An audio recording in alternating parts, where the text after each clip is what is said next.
जय माता दी दोस्तों, आज की कहानी में आपका बहुत बहुत स्वागत है। इस कहानी से हम सीखेंगे कि खुद को वश में कैसे किया जाए। तो कहानी इस प्रकार है कि एक बार गौतम बुद्ध एक शहर में प्रवास कर रहे थे। उनके साथ उनके कुछ शिष्य भी थे।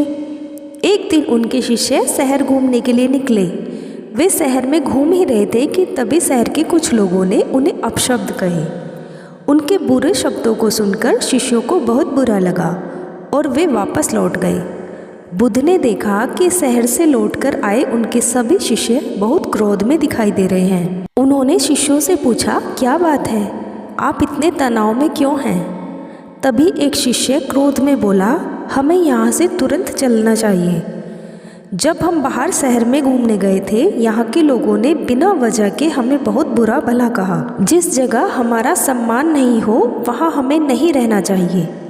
बुद्ध ने कहा, क्या किसी और जगह तुम अच्छे व्यवहार की अपेक्षा रखते हो?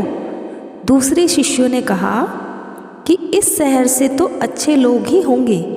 तब गौतम बुद्ध बोले कि किसी जगह को सिर्फ इसलिए छोड़ देना ठीक नहीं है कि वहाँ के लोग बुरा व्यवहार करते हैं। हमें तो कुछ ऐसा करना चाहिए कि जिस स्थान पर भी जाएं, उस स्थान को तब तक नहीं छोड़ें जब तक अपनी अच्छाइयों से वहाँ के लोगों को सुधार न दें। हम जिस भी स्थान पर जाएं, वहाँ के लोगों का कुछ न कुछ भला करके ही वापस लौटें।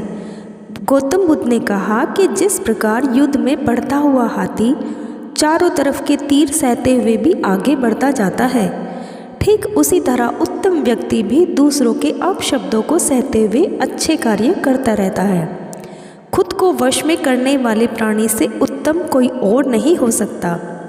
बुद्ध की बात शिष्यों को अच्छी तरह से समझ आ गई और उन्होंने वहाँ से जाने का इरादा त्याग दिया। तो दोस्तों, हमें भी दूसरों की बातों पर ध्यान नहीं देना चाहिए, अपना कर्म करते रहना चाहिए। अगर आपको ये कहानी अच्छी लगी हो तो प्लीज़ इसे लाइक करें और मेरे चैनल को सब्सक्राइब करें। धन्यवाद।